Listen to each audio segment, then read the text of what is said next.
Last week, we didn't turn the sound on until halfway through. Hi. Oh, hey, Kim. If we can see you, that'd be awesome. You're our only Zoom participant, so it'd be cool to be able to see you.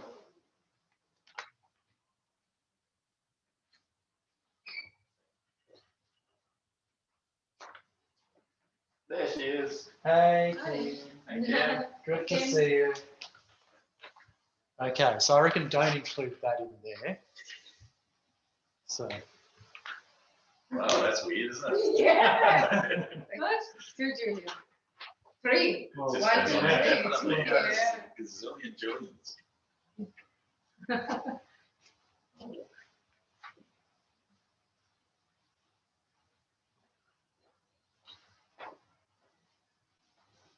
love your headphones, Kim. Awesome.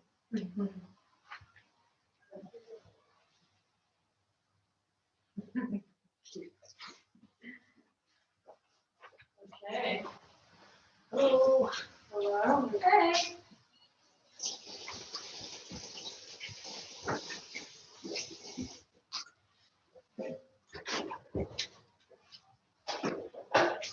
You seem to surprised. It's number 6 rather than 5. Thank you very much. Well spotted.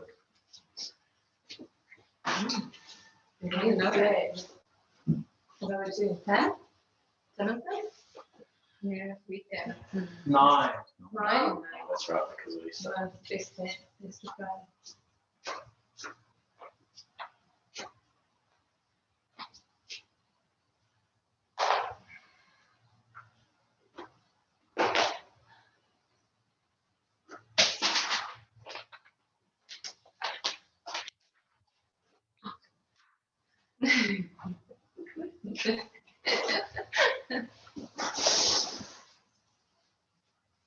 good.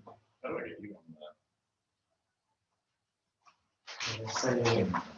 So you go there and then double tap.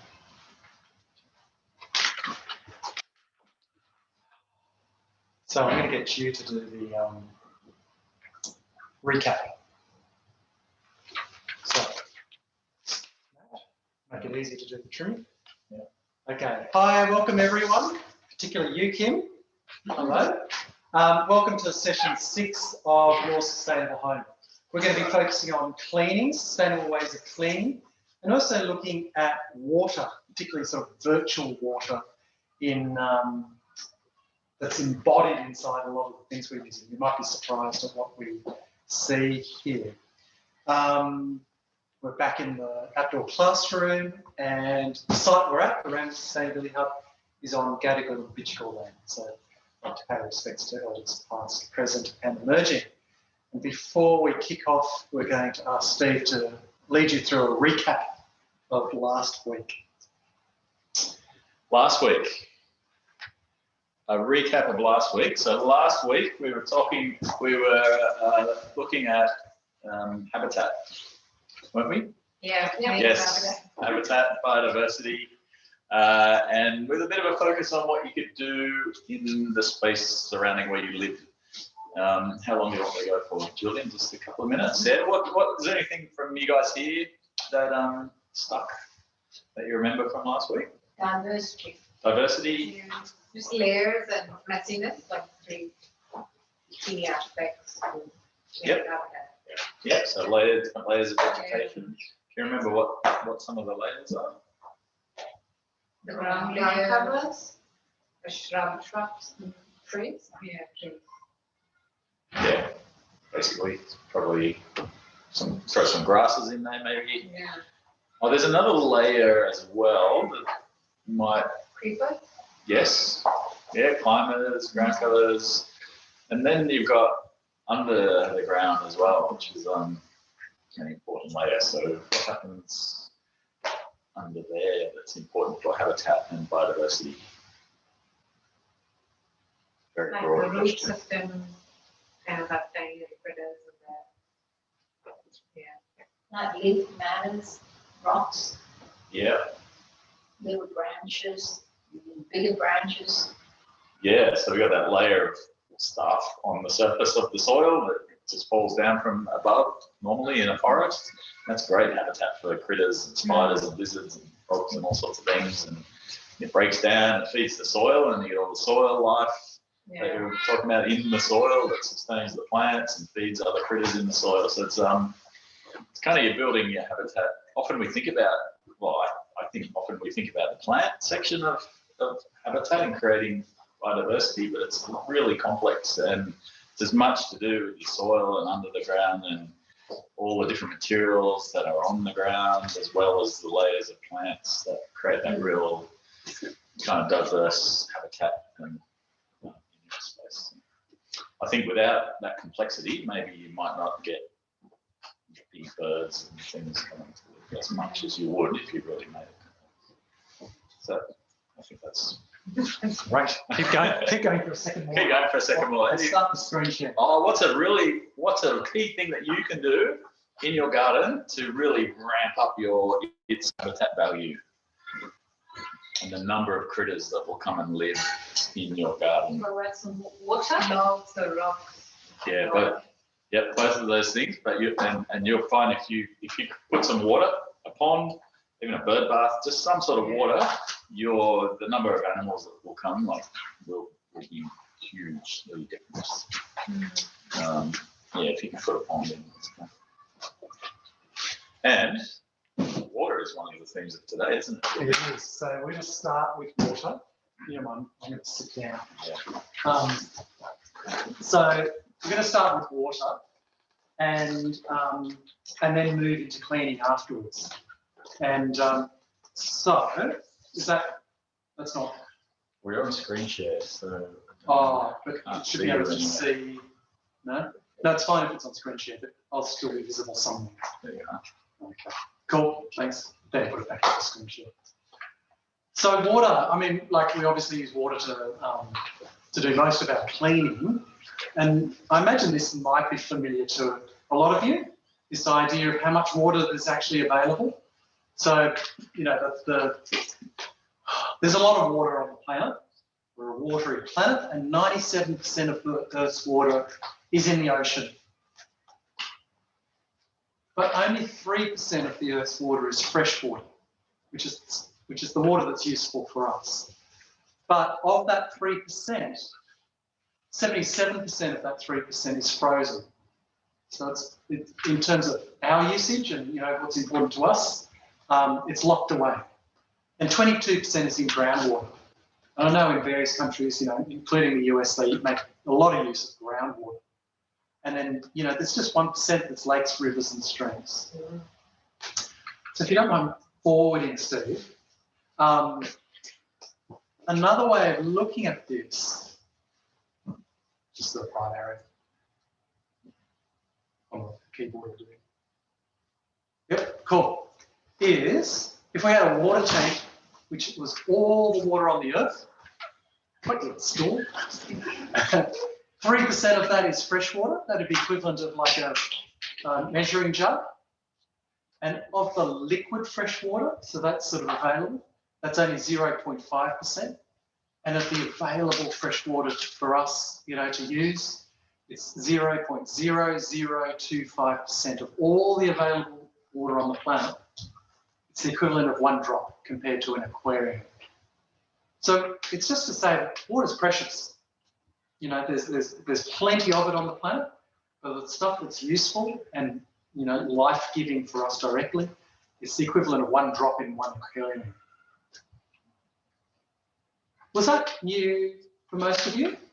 That idea? How much is in the 100%? An aquarium, about this much. Thanks. Wow.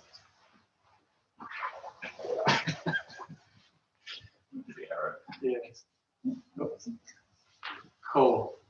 So the other aspect of this is that taking a bit further again is how much of that water is safe. We take safe, drinking water, safe drinking water for granted. But actually, there's about a quarter of the Earth's population lacks safe water, safe drinking water at home. So, there's different stats there around, You know, 159 million people are drinking water directly from surface sources.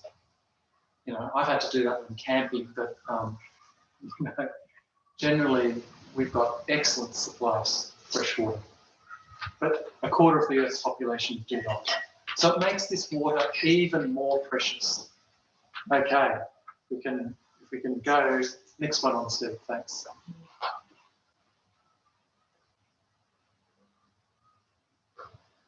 Oh, it's not going to go. No.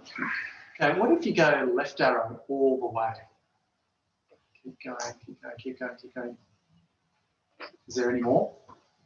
Okay. So, of the water that we use in our homes, generally speaking, this is what Sydney Water have divided our usage of water at home into. So, 26% on showers. How can they tell what the water's being used for? I think they've gone in and scrutinised people's houses and usage. Yeah, so they've done surveys. 23% outdoors, 20% in toilets, 12% washing machines, you know, and right down there that I think is quite interesting is 6% on baths and just 1% on dishwashers. So a few weeks ago we had Sam in here around energy, because the amount of water you use, hot water is directly related to energy consumption. So he asked the question, see, remember, is using a full dishwasher more or less energy and water intensive than washing by hand in the sink if the tap is running? Definitely dishwashers. Dishwasher's more efficient if you do a full dishwasher. And you can see here that actually of all our consumption, dishwashers are only 1%. Because I think maybe there's a bit of a hangover of dishwashers being extravagant and high luxury items, and there's certainly a luxury item. But in terms of energy and water consumption, they're a good idea if you fill them up before you use them. So if we then flip back over the other side, is showers. Remember we talked about, you know, the showers are the major user of water in almost all our homes. So we talked about the Sydney Water Fix. Has anyone called up Sydney Water Fix? I have to go through my landlady. So Yeah. You've taken the step. That's great to go through. Yeah, if you have to go through the owner and the others, not quite. No, not yet. Do it. Use them. Yeah, They are good. they're really good. And remember, free, but it's not always free. So you want to call up. There's a $33 call out fee. Okay, so it's $33. Yeah. Not And you have to pay anything. At different times, it's different. They have different. Yeah, they have different deals all the time. Yeah. So I think up until really recently it was free. Now it's $33. But just keep in mind that Raymond Council have a rebate right now. They'll pay for up to $100, I think it is, of getting Sydney Water Fix to come out and do everything. So call them up before it goes back to $250 or whatever it is. You know, when it's free, it seems like it's not as valuable, but yeah, it's not free all the time. And then, you know, outdoors is another big user of water. And then, you know, we sort of say in Australia, well, you know, why are we using this, you know, highly valuable drinkable water for our toilets? And I guess it probably comes back to having a separate system, you know, water supply system can be very expensive too. So, please give Sydney Water Fix a go. You won't. I can't imagine you're regretting it. And you know, if you're paying electricity bills, you'll save money there. And if you're an owner, you'll also save money on the water bills. Cool. Kim, have you guys run Sydney Water Fix at your place? No? Can you twist your parents' arm to get them to call? Give it a go, hey? Give a thumbs up. You'll try and twist their arms. You know, it's so cheap. Is the council rebate per household or per owner? Like if you've got a block of units? Oh no, it'd be for each household. Okay. Yeah. Okay. So let's Kim's off to twist their arms right now. Okay, you can move on, please. Oh, sorry, yeah, there's the Sydney Water Picks. Just a reminder of what it looks like. You know, all the different things that they'll do, just the tiny prices. Methven Satin Jet was the shower head that I installed. They don't name that. Don't name them anymore, but yeah, okay. And you know, that was We've got a choice of a $100 shower head, you know, which you're getting for either free or for $33 including the whole lot of other work. Okay, next one, thanks.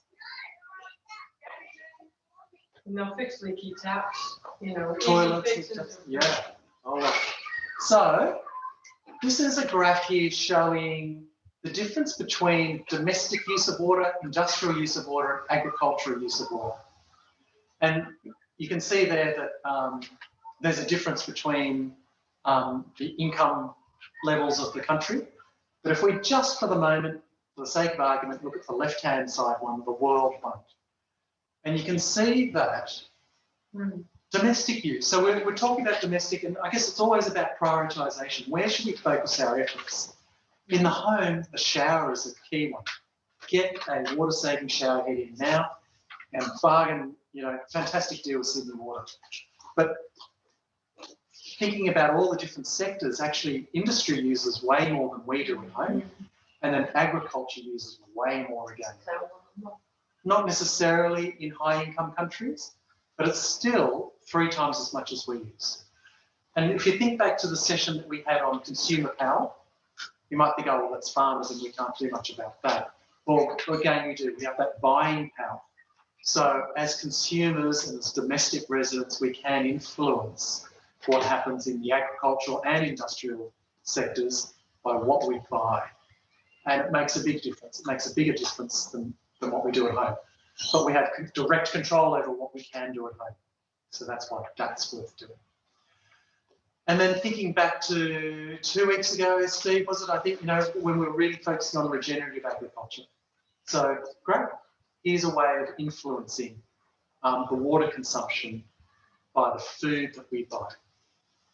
Because regenerative agriculture stores and it's much more efficient in water. It's storing it in the soil. Great. Okay. Next one, please, Steve. And also in the garden. Oh, backwards. Sorry, give me 1 second, Judy. Well, can you swap to the Water We, which is the website one? And sorry, what did you say, Judy? You mentioned showers at home, but in the garden, a lot of it's almost the same amount as outside. Garden's a big one too. Mulching and Exactly. rainwater tank. Putting in, mulching, putting lots of carbon in the soil, so making it rich, but also go to Google Chrome, yep, and then change it to, select that left click. And then up the top, change to, can you see it? And it's changed to the Water We away from Facebook. It's hidden under here.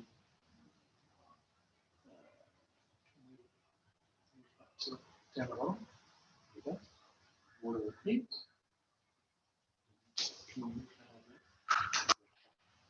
Okay.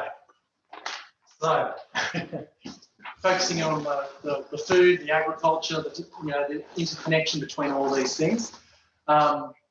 Apparently, we eat almost 3,500 litres of water per day. A day? Who are we? Per day. Sorry?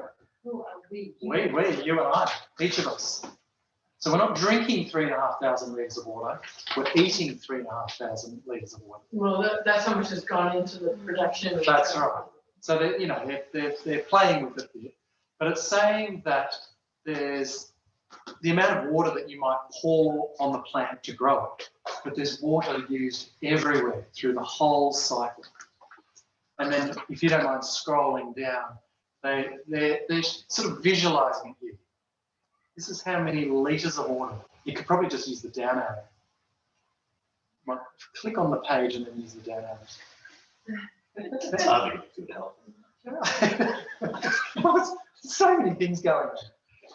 Okay, so they're saying, each of these droplets is one litre of water, I think.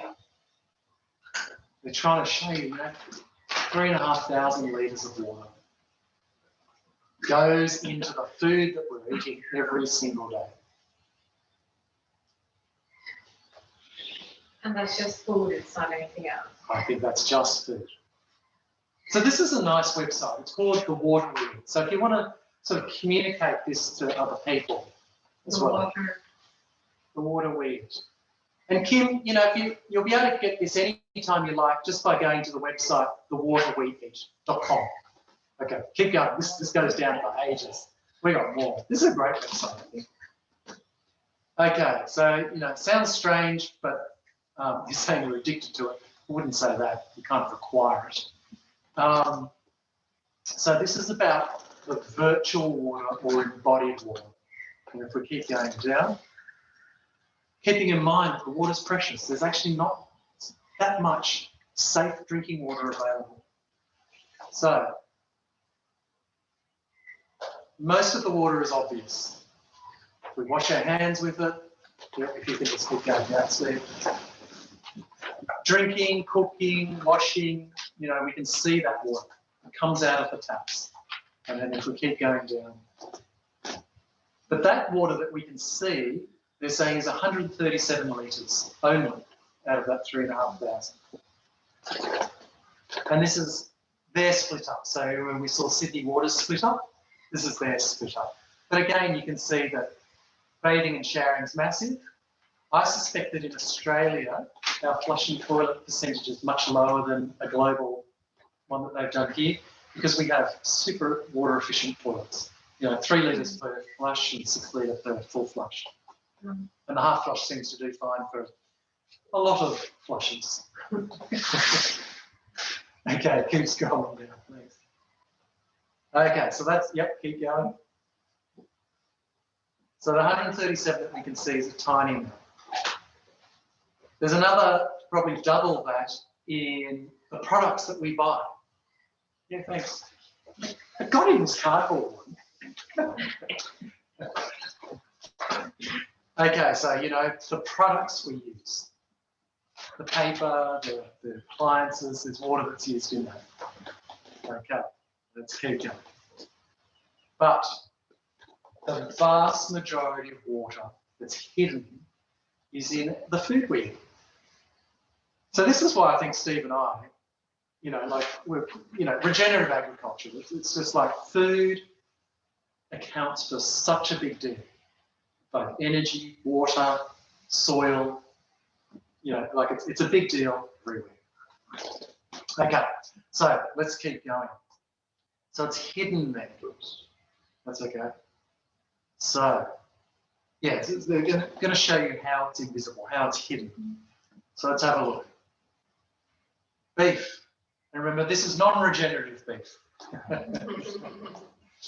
So in an industrial system, it takes on average 3 years before the animal is killed to produce 200 kilos of boneless beef.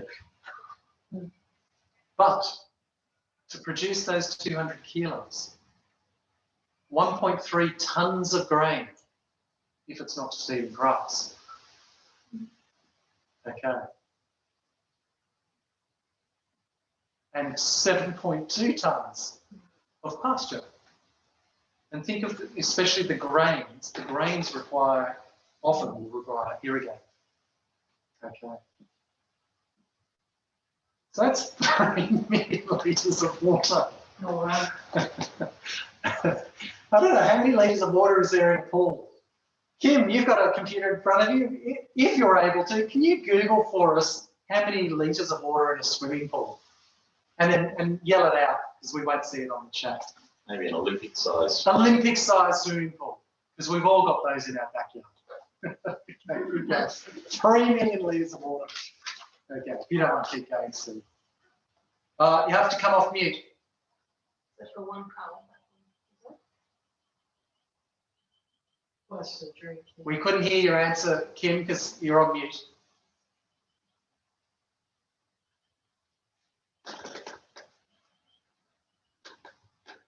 And then, of course, the cow itself drinks 24 kilolitres of water.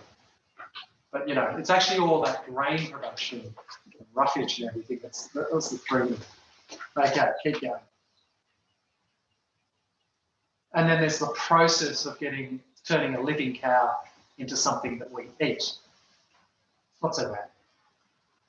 So, over 3 million litres of water for 200 kilos of beef, which means for just that 1 kilo, which is a sizable pack of meat, it's 15,400 litres of water is hidden inside that pack of water. Meat. So can you visualise it? So there, if we scale a 1 litre bottle down to that big, it's a 8 metre by 40 metre wall. So check this out. Steve's going to get RSI by the end of this session. Yeah, this is some cover tunnel. So there's 30 metres, 20 metres, 10 metres. There's a person at scale. 40 metre wall of water. Oh, if you can hit ignore here. Okay. So, if we keep on going down. So, different items of food require different amounts of water. So, different foods are more or less water intensive. Coffee's even more than beef. Okay, scroll down, scroll down. That's your people. No, just kidding. But yeah, so what we can see here is that there are some foods that are, almost always worse than others. And beef is one of them, unless it's regeneratively grown. Okay, so the choices we make when we're buying our food have a big difference. Because remember, water's precious. There's people that are going without quality water. Water is a huge percentage of the overall consumption. And so what we choose to buy here does make a difference. Might seem like a small decision. Yeah, like the marine darling, we're killing our rivers because we're using so much water for agriculture. Sucking water out and also pollution from all the fertilisers going in. So, it's a double whammy. There's less water to dilute out all the chemicals going in.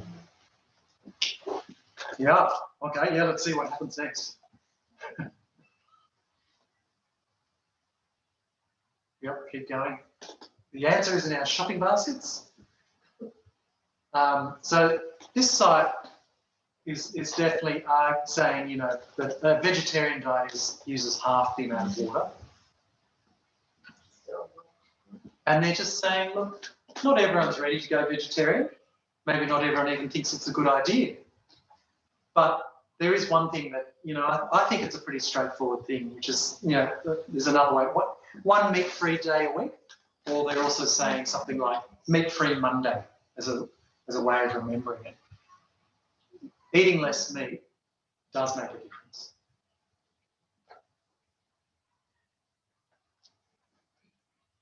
And choose meat that's raised on, grass-fed pasture.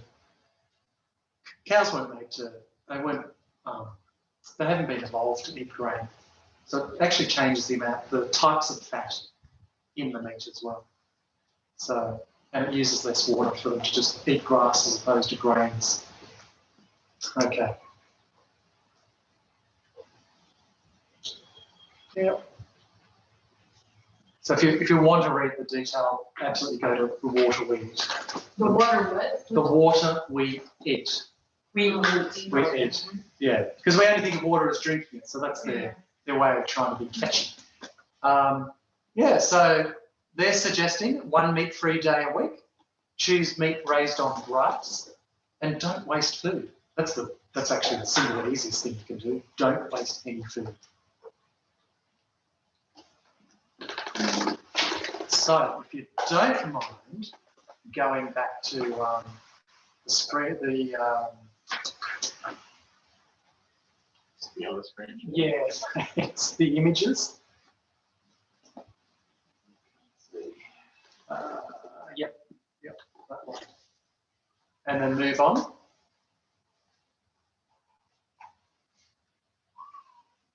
Oh, wanted to last time. Okay, so keeping in mind that, we're obviously raving fans about regenerative agriculture here. The difference here, this is from a US agricultural, official website. They're saying that, for every 1% increase in organic matter, which regenerative agriculture has a big focus on, about feeding the soil and putting more organic matter in the soil, they're saying 25,000 gallons, so that's roughly divided by 4.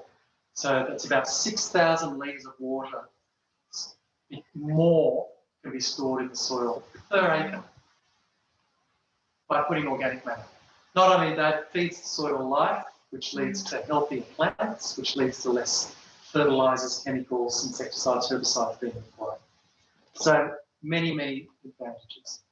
So I hope that sort of closed the loop there between starting with just how much water there is through to where we can focus and prioritise our actions. It's actually 95,000 litres. Did I go the wrong way? Oh, 1 gallon is 4,000.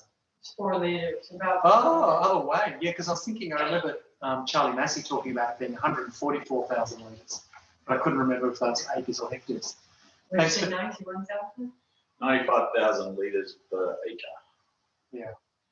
So you could basically sort of say around 100,000 litres of water per acre by improving your soil. So it gets better and better as opposed to worse and worse. The more, yeah. Fantastic. So, 1, 2, 3, 1, 2, 3. That's a whole bunch of information. What we're going to do is just have a bit of a think and listen time, a sit and digest. Just for a few minutes. What I'm going to get you to do is perhaps go into pairs and just 2 minutes each. And remember, taking turns, not interrupting the other person.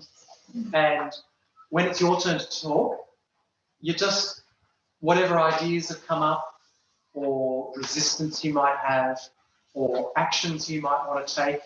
And Kim, you might want to grab your mum or dad. And so it's your chance to just think about what we've been hearing and maybe where you want to take this or what might get in the way. The other person's job is not to interrupt and just to listen attentively. I'll do a 2-minute timer and then we'll swap. Okay? So, yeah, maybe just pair off there, pick somebody to start, and we'll do 2 minutes. Hello, Kim's mum. Hey, Isabel. That's my lentil. I need a lot. I actually think too much driving. I need a lot more lentils in the outlet. Okay, timer's on for 2 minutes. We might. Yeah, I should bring that.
So that's 2 minutes, so swap over.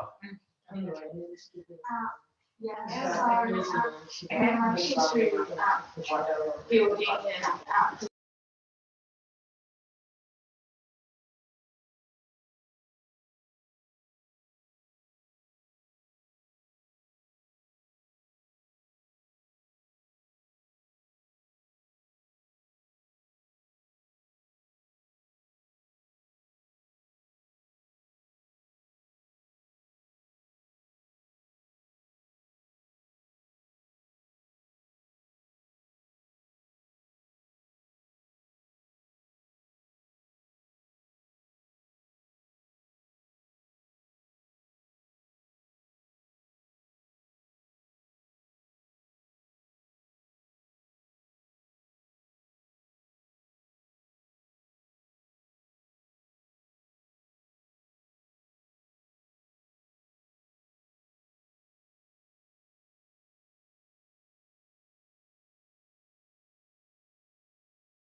Okay, everyone, that's 2 minutes. yeah, yeah.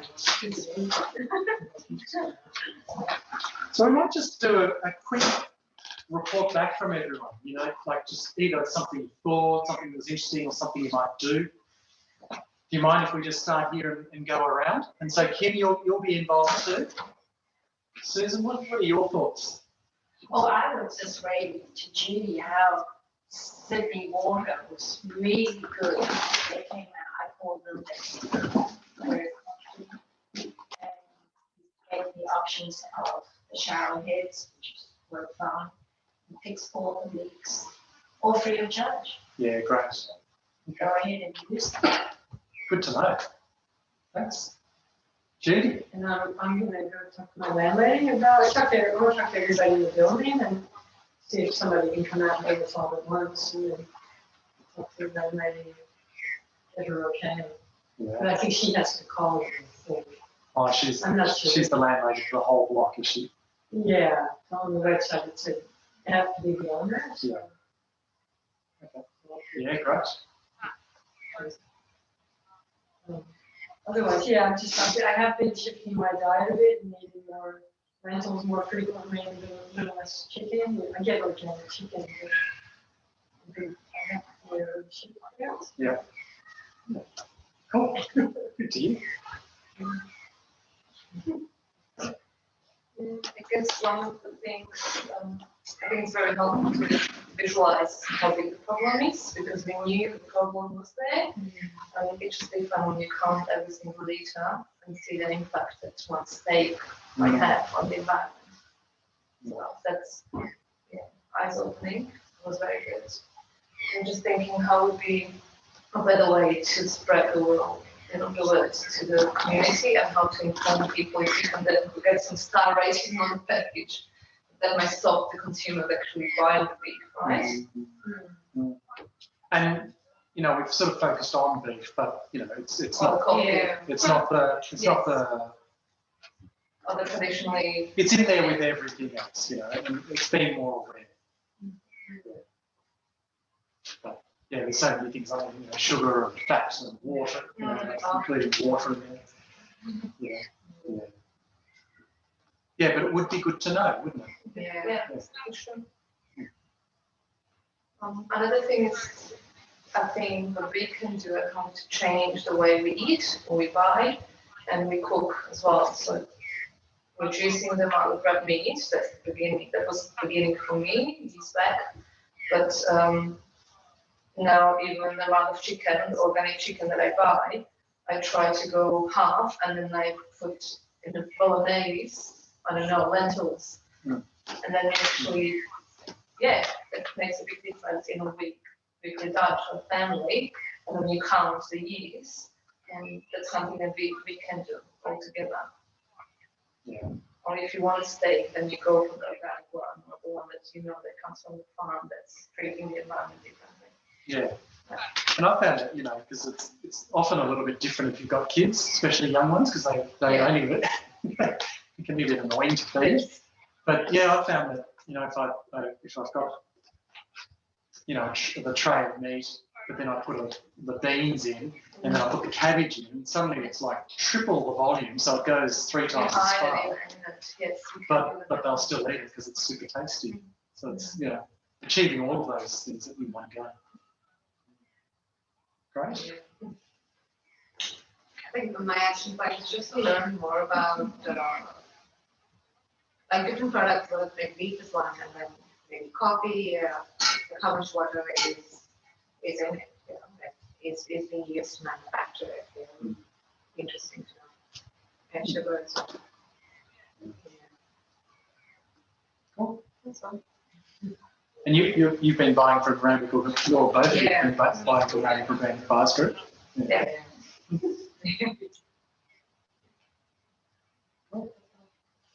I think one of the ways I would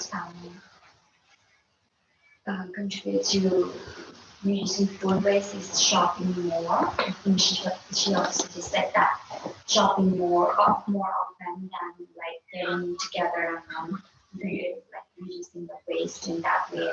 I've also started doing that because I don't have a garden and I want fresh food as well, so that gives me fresh food, but as well as less food to waste, because that will go to waste if I keep it for more than a week and I go to shopping like 3 times and get just what I need for that particular week. So, Yeah, nice. Yeah, I'm a huge fan of shopping regularly as well, and so for me, I normally go shopping every day for food and just get what I'm having, apart from the things that are kept longer, like rice. But everything else, I go shopping every day. Yeah, and I'm completely plant-based. Nice. And Kim, how about you? What were your thoughts on all of this? Using less water plants less often, and plant native plants that need less water, so that they don't use much water and don't waste as much food. And if the food is past use by date, you can have a look at it and see if it's moldy or old or something. And if it's still useful, then you can use it instead of wasting a whole entire thing that could be useful. Yeah, and quite often it actually says best before date as opposed to use by date. And so if it's the best before, definitely have a look at it and see if it's still edible, because it's not saying it's off on that date. Yeah. Isabel, did you want to say anything? It's fine if you don't, but while you're there. Well, you could have showers instead of big baths, and you can also take the plants in the garden, have your native plants who don't use that much water and things like that. Yeah. Okay, great. You can also use the water from the shower, and you can also use a concept. You can also, if you have food organics, garden organics, food go thing, you can put in your food go bin, and then that will be composted. Andrew, be quiet. I'm going to Zoom talk. We are on.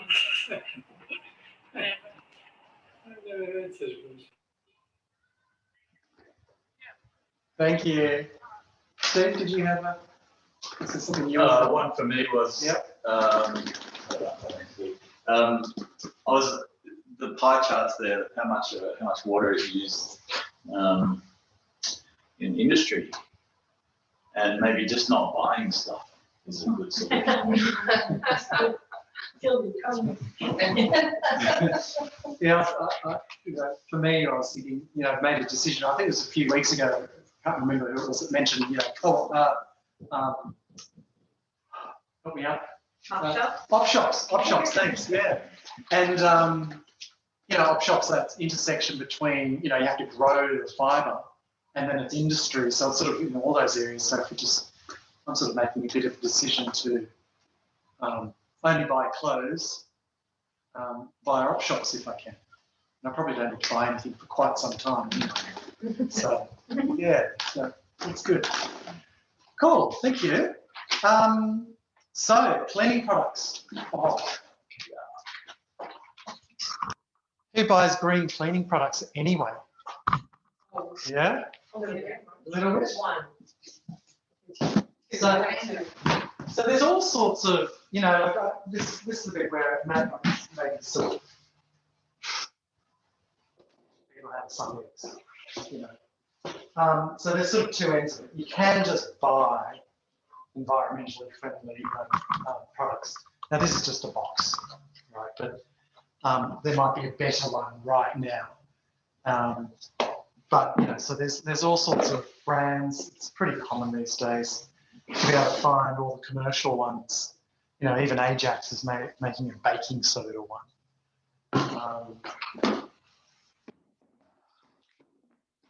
It's like this. But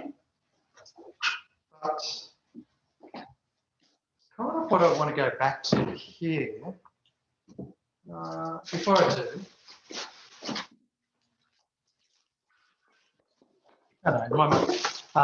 so insect control in your house, that's often a lot of chemicals as well. So there's all sorts of things here like sticky traps. So this is a cockroach thing. Some of them have bait, some of them don't. Just stick them somewhere where they're going to run. They just get stuck to it. And then you can just chuck the whole thing out. This one is for fly control. This is also for fly control. So the funny thing I find about this is it's really going back to basics. It seems so obvious. You can roll up a newspaper. Roll of newspaper, yeah. This is like the roll of newspaper plus, isn't it?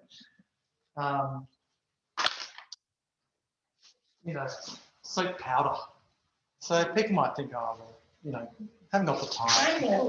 Haven't got the time, can't be bothered. This is, yeah, how long's that? Franklin's. Who remembers Franklin's? I guess the thing, though, is it's non-toxic. Really, like it's at the really low end of toxicity for these things. There's cool things like this where you can stick a soap swish. So you put your thing in there and you swoosh it around in the water and it bubbles up and. Well, I think this is for things like, look, so you can put that in there, and I'm pretty sure you can get dish solid. So we're used to using, where is it? Where's our dish? Dishwashing stuff is in liquid, right? Liquid means in capsules, but also the liquid stuff. We're transporting water around the world, right? Liquid dishwashers, water being transported all around the world, and the plastic containers to go in it. So I've been having a lot of fun actually listening to podcasts on circular economy. There's a wonderful website called Tree Hugger. It's got great blogs and about how to get everything, how to basically eliminate packaging. And a lot of it seems to come down to that if we can go back to solids as opposed to liquids, then the amount of packaging plummets. It also doesn't need to be plastic. These are all cardboard.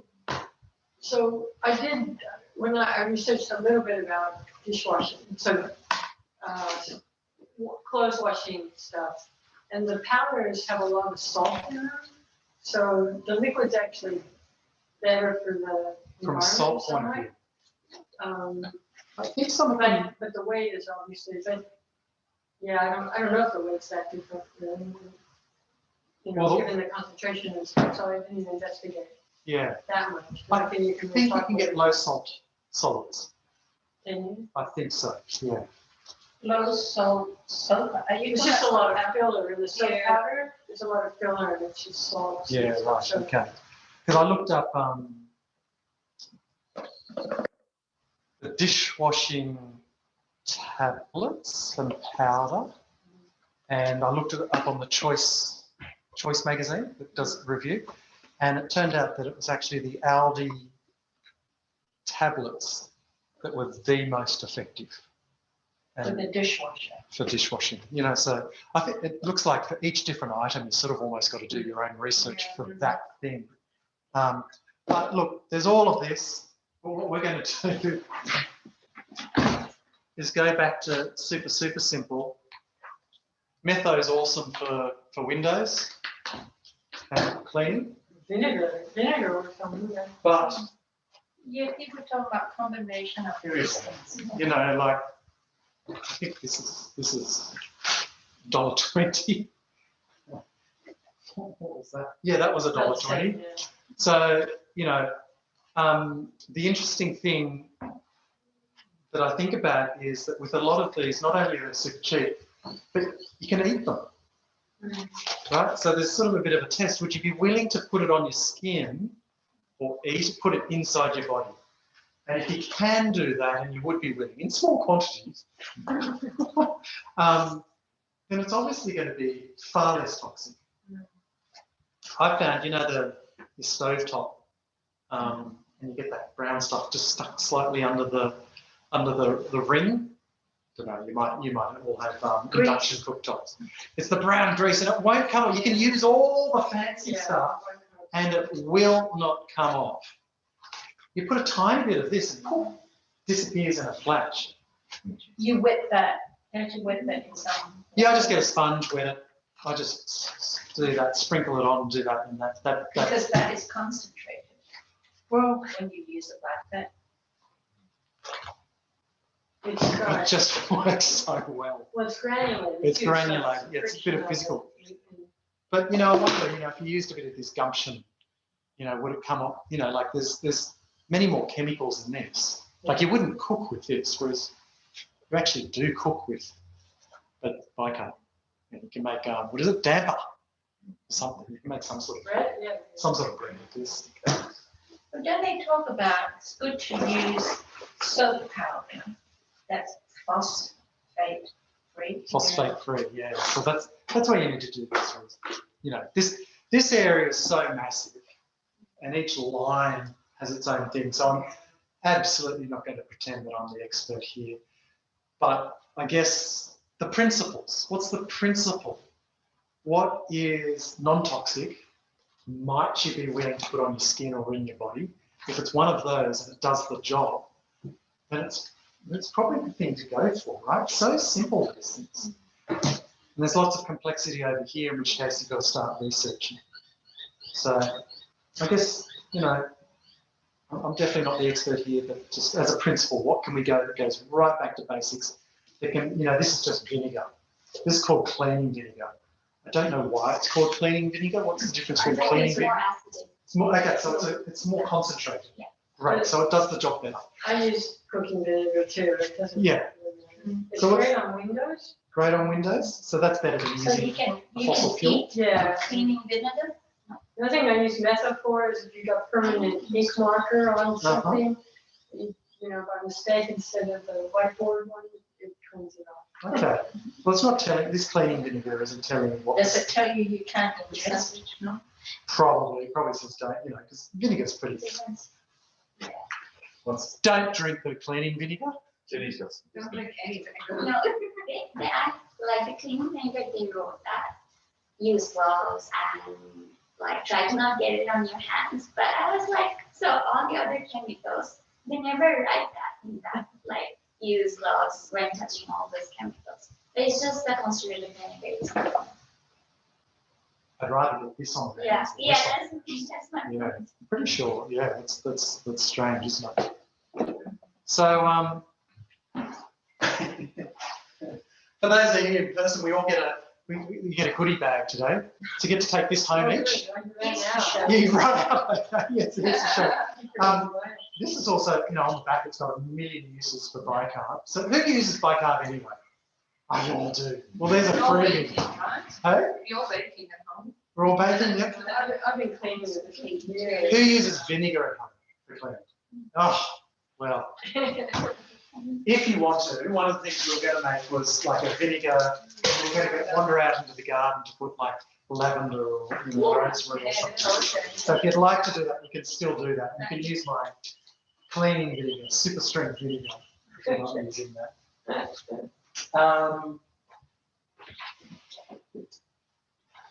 I think that's it. Well, look at that, perfect timing. Kim, we're going to be saying goodbye to you. So before we do, what have you taken away from today's session? That there's a lot of virtual water that we didn't know about that you drink and eat without knowing. While you're eating stuff, you don't notice how much water there is in there. Yeah, great. Okay. Well, thanks for coming. Next week we're going to be doing, we've got Jane Parker, who's our Senior Sustainable Transport Officer.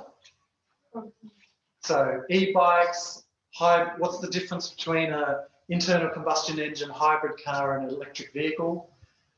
E-bikes and car sharing and a whole bunch of things related to sustainable transport. She knows a lot. She's great. So definitely book in for, see you, Kim. Book in for next week. Okay. Stop and stop.